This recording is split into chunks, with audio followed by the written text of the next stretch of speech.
மேலே எழுதப்பட்ட பாடல்லையே மிக சிறப்பான பாடல் குறை ஒன்றுமில்லை மறைமூர்த்தி கண்ணா அப்படிங்கிற இந்த பாடல். இது 1938 ராஜகோபாலாச்சாரி கல்கியில் எழுதினது. ராஜாஜி எழுதிய பாடல். இதுக்கு இசையமைத்தவர் வெங்கடரமணர். 1979-80 தான் அந்த பாடலை எம்.எஸ். சுப்புலட்சுமி அம்மா பாடினாங்க.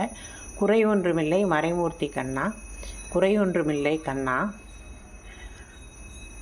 கலிநாளுக்கிறங்கி கல்லிலே இறங்கி சிலையாக கோவிலில் நிற்கின்றாய் வேங்கடா வா, கலிநாளுக்கிறங்கி கல்லிலே இறங்கி சிலையாக நிற்கின்றாய் வேங்கடவா, குறை ஒன்றுமில்லை மறைமூர்த்தி கண்ணா, யாதும் தரவல்ல கோவிந்தா உன் மார்பில் ஏதும் தரவல்ல அன்னை இருக்கையில் எனக்கென்ன குறைன்னு ரொம்ப அருமையான பாடல். எம்.எஸ். சுப்புலட்சுமி அம்மா பாடினது. மிக மிக அழகான பாடல். மலையப்பா மணிவண்ணா மலையப்பா கோவிந்தா கோவிந்தான்னு இந்த பாடல் அழகாக முடியும்.